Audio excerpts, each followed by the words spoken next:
अ, जी एक सेटअप की बात कर लेते हैं। चलिए, सेटअप मार्केट का ठीक ठाक है आशीष, सेटअप में कोई दिक्कत नहीं है। आप देखिए इस समय पिछले कुछ दिनों में लगातार एफआईज की सेलिंग है। आज भी देखिए एफआईज ने करीब करीब कल भी मतलब 5,000 करोड़ की सेलिंग करी और डीआईएस ने करीब करीब 3600 करोड़ की बाइंग की है। तो एफआई की सेलिंग अभी भी इंटैक्ट है एज इट इज़। वहाँ काफ़ी ज़्यादा सेलिंग प्रेशर है। कल ग्रॉस सेलिंग भी बढ़ रही है वापस, 17,600 करोड़ की ग्रॉस सेलिंग हुई। अब देखिए नंबर लगातार इस तरीके से आ रहे हैं। बीच में 2 दिन आए थे जिसमें लग रहा था कि शायद एफआई की सेलिंग कम हो रही है, थक गए। हाँ थक गए हैं, लेकिन अब वो ऐसा कुछ है नहीं। 5,000 करोड़ के करीब की वापस सेलिंग यहाँ पर रिज्यूम हुई है। उसके अलावा और इसका मतलब क्या है, पिछले 19 दिन का अगर आप एक्शन देखें तो एफआई की करीब करीब 1,08,000 करोड़ की बाइंग हुई और डीआईएस की करीब करीब सेलिंग हुई और 1,06,000 करोड़ सामने डीआईएस ने खरीदा। हम कल भी डिस्कस कर रहे थे, किसी एक महीने में पहली बार 1,00,000 करोड़ की एफआई की सेलिंग हुई और अब तो महीना खत्म भी नहीं हुआ है। लेकिन इंडेक्स फ्यूचर्स और स्टॉक फ्यूचर्स में थोड़ी सी बाइंग हुई है। इंडेक्स फ्यूचर्स 1,600 करोड़ की बाइंग है यहाँ पर और स्टॉक फ्यूचर्स में करीब करीब 2,700 करोड़ की बाइंग है। तो वो एक पॉजिटिव नंबर है। और विद इन इंडेक्स फ्यूचर्स एक चीज़ तो क्लियर है, बैंक निफ्टी एक शेड बेटर है। बार बार ये बात हो रही है। बैंक निफ्टी में 1,300 करोड़ की बाइंग है, निफ्टी में बहुत कम है, 179 करोड़ की।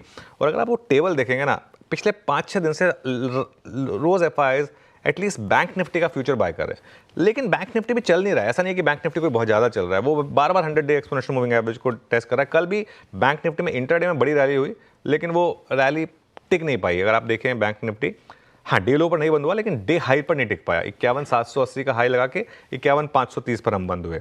खैर एनीवे, लॉन्ग शॉट में कल पहली बार एक डिसेंट चेंज देखने को मिला है।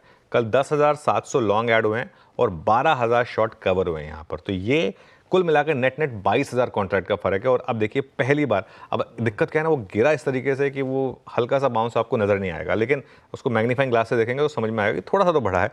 और अगर आप टेबल फॉर्मेट में देखेंगे तो वो और क्लियर हो जाएगा।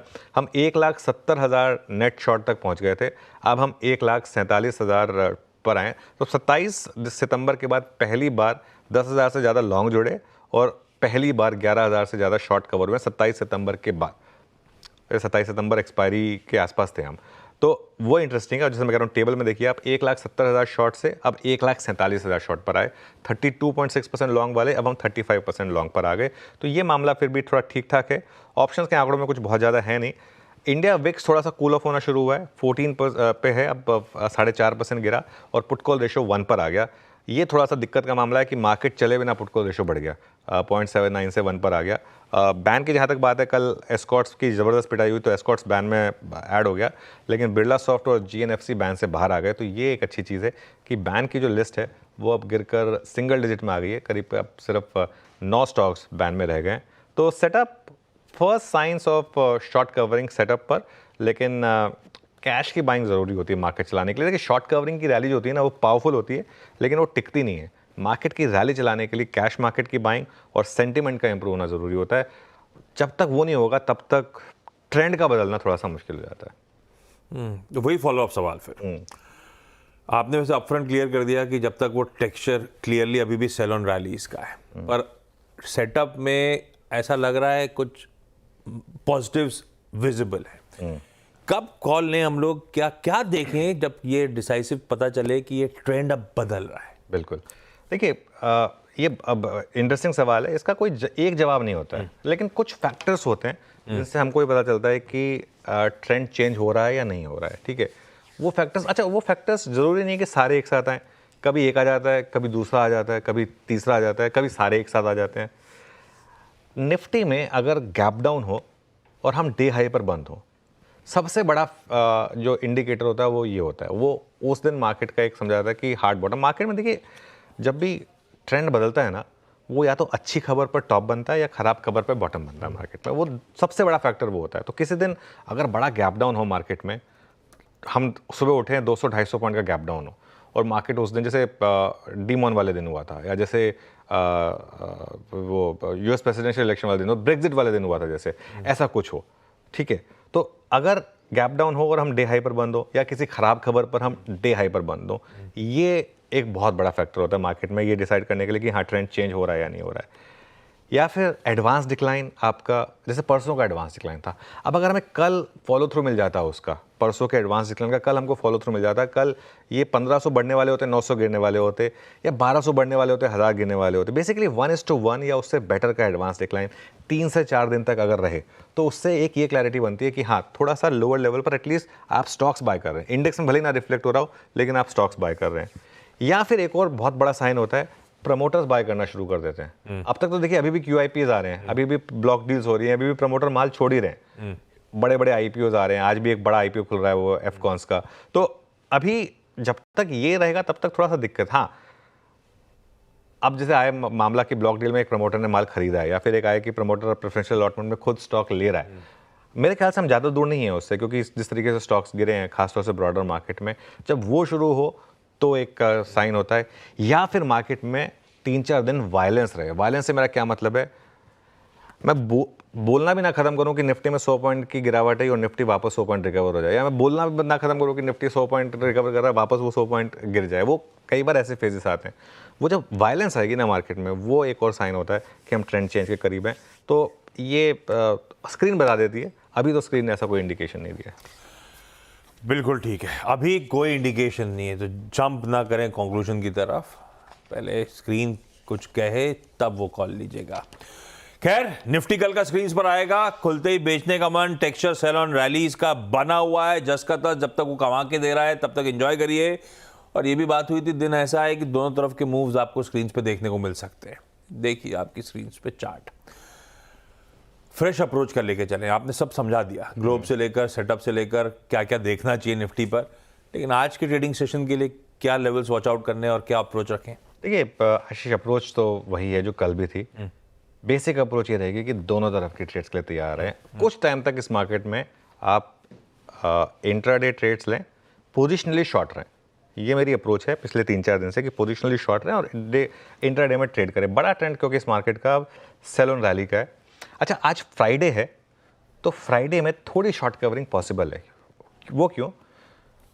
आपने देखा होगा कई बार ट्रेंडिंग लॉन्ग मार्केट में फ्राइडे को थोड़ी प्रॉफिट बुकिंग आ जाती है, क्योंकि हर किसी को अच्छा लगता है वीकेंड पे थोड़ा पैसा घर ले जाना। तो शॉर्ट्स ने बहुत पैसा बनाया है इस मार्केट में, तो हो सकता है वो थोड़ा पैसा घर ले जाना चाहे। ये पॉसिबिलिटी ड्यूरिंग इंटरडे ट्रेड मुझे लग रहा है कि थोड़ा सा प्रॉफिट बुकिंग पॉसिबल है। तो इसलिए मुझे ही लग रहा है कि दोनों साइड की ट्रेड पॉसिबल है। लेकिन एक चीज़ है, लॉन्ग्स की हिम्मत होगी नहीं कि वीकेंड पे कैरी करें, तो इसके लिए टुवर्ड्स द एंड शायद फिर थोड़ा सा प्रेशर भी बन जाए। तो इसके लिए जैसे मैं कह रहा हूँ, दोनों तरफ के मौके मिलेंगे आपको। यहाँ रेजिस्टेंस मिलेगी पहले आपको 24,480 पर, कल का हाई, वहाँ से हम स्लिप हुए थे सुबह खुलते ही, और बड़ी रेजिस्टेंस है 24,550 से 24,600। जब तक ये क्रॉस नहीं होती तब तक टेक्सचर मार्केट का खराब ही रहेगा, सेल ऑन रैली का रहेगा। तो पहली ट्रेड क्या है? पहली ट्रेड सेल ट्रेड है। 24,450 से 24,500 के जोन में जहाँ भी आपको फेलियर होता हुआ दिखे वहाँ पे बेचें, और एक स्टॉप लॉस लगा रहे हैं 24,600 का। भी हो सकता है 24,500 पे 24,520-30 हो जाए, लेकिन वो आप स्क्रीन पर देखें कि फेलियर हो रहा है या नहीं हो रहा है। रैली का फेलियर जहाँ हो वहाँ शॉर्ट है, और एक 24,600 के दिन हाई, डे हाई से 50 पॉइंट ऊपर का एक स्टॉप लगा लें, जो भी वो लेवल्स हों। सपोर्ट कहाँ मिलेगा आपको? सबसे पहले 24,341 से 24,381, लास्ट के 2 दिन का लो। कल का लो परसों के लो से खराब था, लेकिन फिर भी उसके ऊपर जाके हम बंद हो गए थे। तो इसके लिए ये 2 क्रूशियल लेवल हैं, 24,341 और 24,381। इसके नीचे अगर आप फिसले तो मुझे लग रहा है कि फिर 24,250 से 24,300 का रास्ता ओपन होगा। और 24,350 अगर प्रोटेक्ट हो रहा हो और अगर मार्केट उसके ऊपर टिकने को तैयार हो, जैसे कल मार्केट टिक गया था उस 24,350 के ऊपर, तब एक लॉन्ग ट्रेड भी बनेगी वहाँ पर, और एक स्टॉप लॉस होगा उसमें 24,300 का।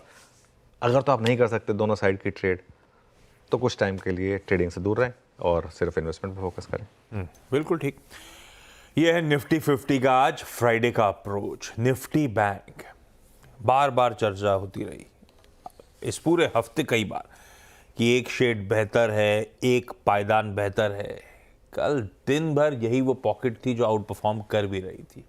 वो बुलिश मोमेंटम कंटिन्यू होता हुआ नजर आया, और ये पहुंची अपने वो रेजिस्टेंस बैंड पे। पहला रेजिस्टेंस जो आपने कल मेंशन करा था, वहां पे निफ्टी बैंक सिमटता हुआ नजर आया। आज एक्सिस है, आज इंडसइंड बैंक है, अलग अलग वेरिएबल्स होंगे एट प्ले। क्या अप्रोच रखें निफ्टी बैंक को लेकर? देखिए, बैंक निफ्टी पर आज 2 चीज़ें हैं। एक तो इंडसइंड बैंक की वजह से मूड ख़राब होगा, यस, सबसे क्लियर चीज़ है। लेकिन दूसरी तरफ एक्सिस बैंक का चार्ट रख दीजिए आप ज़रा, और एक्सिस बैंक में एक 10-15 दिन का एक चार्ट ले आइए। एक्सिस बैंक की वजह से आज थोड़ा सा सेंटीमेंट सुधरेगा। ये तो खैर एक्सिस बैंक का कल का चार्ट था, 14 डे चार्ट है, और ये मुझे लग रहा है कि एक्सिस बैंक कुछ हद तक कॉम्पनसेट करेगा, और एक्सिस बैंक का वेट इंडसइंड बैंक से ज़्यादा है, तो उस हिसाब से आपके पास एक एक्सीडेंट ऑफ द डे है तो एक अच्छा न्यूज़ ऑफ द डे भी है। लेकिन HDFC बैंक अभी भी बैंक निफ्टी की सबसे इंपॉर्टेंट और सबसे मजबूत कड़ी है। HDFC बैंक साइन दे रहा है, लेकिन अब इशू क्या है HDFC बैंक में मैंने बात की थी करीब यहाँ से जब 100 रुपये नीचे था, वो जब नंबर्स आए थे कि ये अब स्टॉक चलने को तैयार है। अब इसका वापस टेस्ट होगा 1780 1790 के आसपास, जहाँ आकर ये पिछली बार रुका था और हार्ड टॉप बनाया था। देखिए किस तरीके से वहाँ से गिरा था, याद है आपको डबल टॉप जब उसने बनाया था तब, तो वो अब वापस उस लेवल पर आ रहा है, तो वहाँ पर HDFC बैंक का भी टेस्ट होगा। खैर एनीवे, अब बात करते हैं इंडेक्स के सपोर्ट और रेजिस्टेंस की। पहले इंडेक्स पर 51,200 कल का लो बैंक निफ्टी के लिए बहुत क्रूशल है, और फिर उसके बाद आपका 100 डे एक्सपोनेंशियल मूविंग एवरेज और जो रिसेंट लो रहा है 51,000। बैंक निफ्टी मैंने हो क्या गया आशीष, एक 600-700 पॉइंट का एक बैंड बन गया जिसमें सारे सपोर्ट और सारे रेजिस्टेंस हैं। देखिए सपोर्ट 51,200 पर और फिर 51,000 पर, रेजिस्टेंस कहाँ है? हाँ, अगर 51,000 टूटा तो फिर आपको अक्टूबर का लो 50,200 उसके भी दर्शन हो सकते हैं, उसके लिए भी तैयार है। लेकिन रेजिस्टेंस कहाँ है बैंक निफ्टी पर? 51,750 से 51,800 के बीच में। देखिए क्या क्या प्लेस्ड है। कल का हाई प्लेस है, 20 day exponential moving average placed है, और 50 day exponential moving average place है, सिर्फ इस 250 पॉइंट के बैंड में, मतलब यहाँ से 250 पॉइंट के बैंड में। और उसके बाद अगर ये क्रॉस हुआ तो 52,000 से 52,100 चार्ट के हिसाब से, जहाँ से हम वो रैली फेल हुई थी बैंक निफ्टी की। तो अप्रोच यही रहेगी कि कोई भी रैली फेल हो बैंक निफ्टी में, वहाँ सेल करें और एक 100 पॉइंट के करीब का स्टॉप लॉस लगा दें सिस्टम में। अगर 51,200 बच जाए लोअर लेवल पर, जैसे कल बच गया था, अगर 51,200 बच जाए लोअर लेवल पर, तो वहाँ पर बाय करें और एक स्टॉप लॉस लगा दें। 51,000 का सिस्टम है, थोड़ा डीप रखना होगा क्योंकि अदरवाइज वो आपका स्टॉप खा जाएगा। तो इसके लिए again only if you are compulsive trader, otherwise इस मार्केट में ट्रेडिंग ना करके इन्वेस्टर बन जाएं, उसमें भी कोई बुराई नहीं है। लीजिए भाई साहब, हो गई तैयारी इंडेक्स के लिहाज से। आज निफ्टी बैंक की हमारी स्ट्रैटेजी आपकी स्क्रीन्स पर। मॉर्निंग पैनल भी रेडी हो रहा है, कुछ देर में उनसे बातचीत, लेकिन आज के